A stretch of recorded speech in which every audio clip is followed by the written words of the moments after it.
Hello people, what is going on? Welcome back to the channel. This is Sorin and today we're gonna review the top of the day vehicles. In this case for September all the way to October 5th, we're gonna have the Object 140 line, and on top of that we're gonna have the Jack Panzer 100 line. Why this is big? Because for the brand new chapter, we're gonna have those special core vehicles that obviously we have the Jack Panzer 100, which means you get extra points for doing something in the battle. Um, in this case, I don't really know what they are doing, but obviously you get up to 10 points for winning. You get one extra point for being, for being in the battle, or you get extra 2 points for being on the loser side or something like that. So there are benefits of playing those core vehicles. On top of that, you can earn up to 1000 points. So it's a perfect time to grind them. So in terms of the Jack Panzer, this is a super heavy tank lister with the highest penetration in the game of 420 meters of hit penetration with 1050 alpha damage. The tank is slow, it doesn't have the best armor versus premium rounds, but once you manage to do 2, 3, 4 shells of damage, then you're gonna have a good game just because of that good alpha damage. But we're gonna take a look at that in a moment. See if you like slow vehicles, tank this trend that you can actually play them as heavy tanks, you can have the heavies, then probably the Jack Panzer is the perfect tank for you. On the other hand, the Object 140, it's a very nice medium tank with a really good rate of fire, really good gun, good turret armor, good armor overall, good mobility, and on top of that you have very good gun stabilization, and you can do everything pretty much. You have 7 degrees of gun depression, which make it better than the T62A and the Object 907, that is a Clan Wars reward. So, jumping on with the tech tree, we're gonna start off by going towards the Russian tech tree because I believe this is where most of you are gonna be interested. So starting off at tier 5, we have one of the best probably medium tanks at tier 5, that is the T3485. Obviously you start stock with a very bad penetration and DPM of 1300, but sorry for that, I'm a bit ill.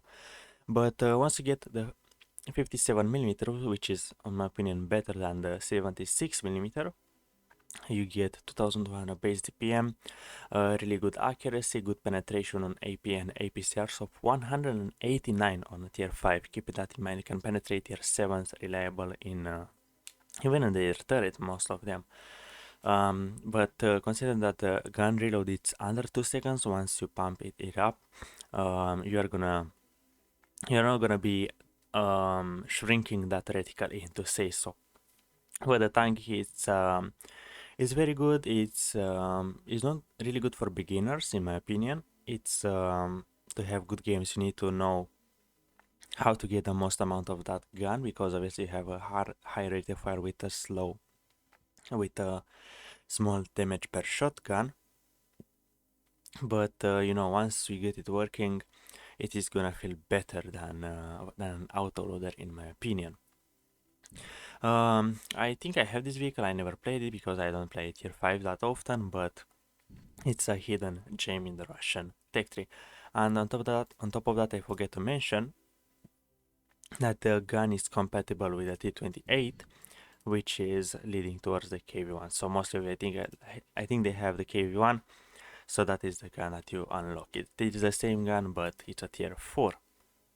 Next, the T3485. This is a worse version than the T3485M in terms of the armor, in terms of probably rate of fire. But the tank itself, it's still good. Even though it's not a premium, it's still good. You have 1800 damage per minute, which is less than the tier 5 by quite a margin. But you get 180 alpha damage, and for a tier 6, for a medium tank, that's quite good, because you can trade with some heavies like the TOG that has 150 alpha damage, for example. On top of that, you can opt for derp gun if you really like derping. With 122mm, you have 140 hit pen with 370 alpha damage. I don't recommend this gun, but you can pack a punch versus some lower tiers, and if you load only the hit, then you probably will do 5-6 shells of damage and you're gonna have already a good game. In terms of the tank, is mobile, is more of a support role. You'll never deflect the shells. You have, I think, 60 degrees of gun depression, and the turret that it doesn't really bounce anything, so it's more of a support um, medium tanks, unlike the tier 8, 9, and 10. Jumping on at the tier 7, we have the T43.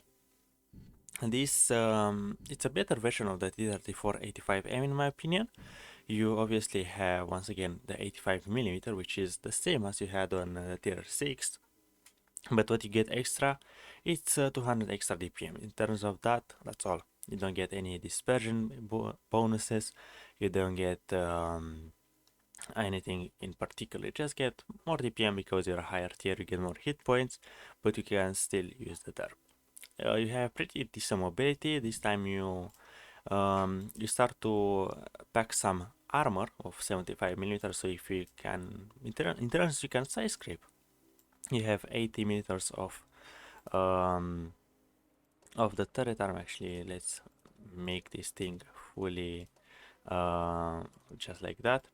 Yeah, you have 90 meters of turret armor, which is probably the same as you had on the T3485M, which is a tier 6 premium, but obviously the tier 7 is still does the job perfectly for a tier 7, but it is still not one of the most competitive. I will still feel that it's not really getting into that Soviet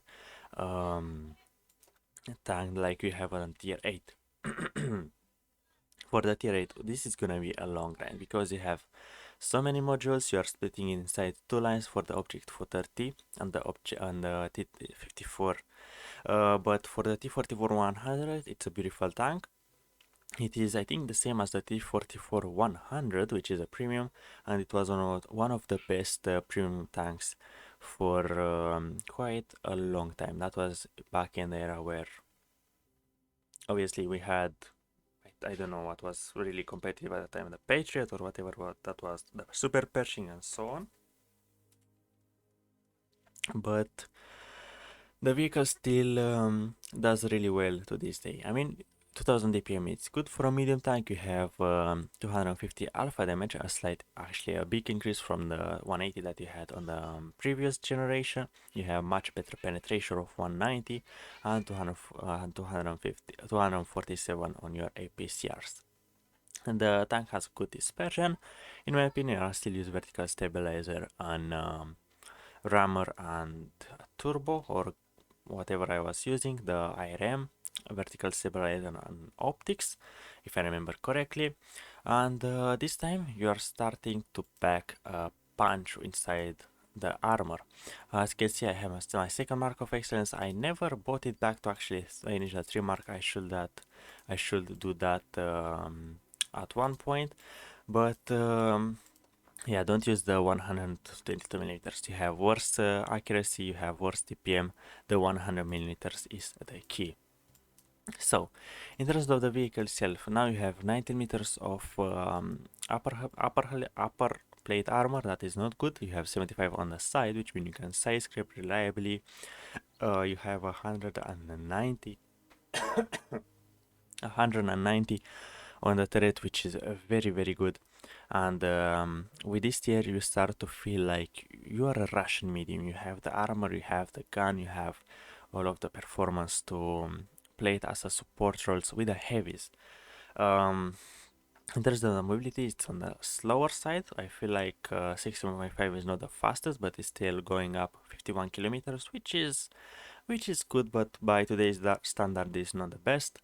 You have some concealment and some range to work, but as I mentioned, the tank it's not as competitive as a premium, I suppose. But in my session, I really love this vehicle, and I felt like it was very solid for both, I think, a beginner and a novice player. Jumping on to the T54. This is where I'm right now. As you can see, I'm using the stock 100mm, which is which is, yeah, I mean, you cannot really rely on the penetration and all of that, but it's the same gun that you have on the T54, though with less DPM. The stock gun is, I don't really know, yeah, you don't really use the stock gun because you have the previous gun from the T54, actually from the T44, but the tank itself, it is um, it is very decent. You have really good armor. You have way better armor of 80 on the side than 120, which is pretty slow. Once you manage to put this upper plate up a rubble, you're gonna get decent upper hull armor. But don't trust it. It's still some armor. You know, when you wiggle, people might ricochet off the upper plate sometimes. But in terms of the vehicle, the mobility is much better than the T44. Once again, the top speed is increased. The only thing that is very bad about this vehicle, only 3 degrees of gun depression with this turret and this gun. I think there are two choices of guns that you have, either better penetration AP or better DPM and I think it's worse accuracy, yes. But the tank packs 1550 hit points, which you know, when you play it on the heavy side might do the work, but for the moment we're playing it at stock, it is not really I'm more of a support role than a heavy brawler. But yeah, waiting for that turret. I think you can buy the turret. Actually, it doesn't look like, yeah. You can buy the turret on the stock tracks, or if you, well, theoretically, if you cannot do that, you can just put the hardening on it and get this vehicle stress on the tracks lower. So, but for this thing, is no problem. Once I get another 8k experience, I can buy the turret, which is very sturdy, of 240 millimeters of turret armor, which is very good. And once again, there are two choices of gun that I mentioned earlier. One of them, you spend 60k, but you don't progress towards the 140 to get yourself a really good dispersion, body PM, and 219 of AP pen. But if you pick the one object 140, actually the gun that leads to 140, obviously in the turret, you don't need to buy the tracks or the engine, and you get yourself 2600 DPM, you get very bad dispersion, actually very bad accuracy, and 201 meters of penetration on AP, and obviously you have the same hit of 330. And for this gun, you pretty much need to fire the full hit. This is the most competitive gun to play on this vehicle if you are a pay to win. If you are free to play and you don't own that much golds or that much credit, in my case, you probably want to fire the AP with less DPM, but it's more accurate. With the field modification, what am I supposed to say? Obviously, model durability, the accuracy thing, the concealment is very good, and on top of that you get you can get some view range, obviously, because view range is good if you don't get it up to 445. In terms of the thing, also of the equipment, I think for city maps it's best to use improved hardening because more hit points help you. City maps, vertical stabilizer, and a rammer. Or you can just drop the improved hardening for the vents or anything that feels like it's suiting you. But for more camping up, probably we want to use like still vertical stabilizer with a gun rammer and probably an aiming unit if you can mount it. Yes, you can actually mount it. Would I recommend using a turbocharger? Not really, because you get 700 horsepower, which is just enough to push around 19 horsepower per ton, which is very respectable. And now we managed to reach the top of the tree. It is the one and only the object 140. The tank itself, it is looking very decent. You have some cupolas, you have a rounded turret, which means you are going to ricochet a lot of shells that comes through. 240 meters of turret armor. Doesn't feel like it's 240. It feels like it's more the 300 mark, because the turret is very rounded and that increases its effectiveness. To penetrate it, obviously you have the cupolas and you can fire it into the cheeks, but if you get it cooldown, it's gonna be very hard for your enemies to hit that cheeks. 1900 hit points with 110 hull armor, which is very angled. Once again, you get it cooldown, you manage to wiggle, it's gonna bounce quite a bit, and that is gonna be very interesting. Once again, 18 liters of side armor, meaning once again you can side scrape reliably. But you have 16 power to weight ratio, which is much lower than the 354, and obviously in this case you might want to use a turbocharger if that is gonna help you to do the job right. You have 400 meters view range, which is very nice. You have really good concealment. I feel like if you put a concealment as well, it is gonna be going up to that, I think, 30% mark. But this is where this vehicle is shining. 6.33 gun reload, stock of 3030 dpm. You can boost it up to, I think, 3500 mark, which is very respectable. Really good dispersion, very good gun hunting overall, and this vehicle is a solid beast. In terms of gun penetration, you have 264 and 330 hit, which is just enough to penetrate most Mustang that you meet. And obviously on your standard rounds, I think you have APCR with 1400 meters a second, which is just very, very good. Let's max this thing out as well, and let's see what this vehicle has to say. We're gonna select the top configuration, obviously the modular durability, because you are more of a brawler than a sniper, but once again, as I mentioned, you can still do some sniping, but I do not really recommend. Improve sight to get yourself better accuracy. The 3% concealment, it's mandatory because this vehicle still goes quite fast backwards. The heavy nozzle thing, actually no, you can actually put this one. I feel like this one is better for the view range. Sometimes you might not get to 445 if you are afraid to play.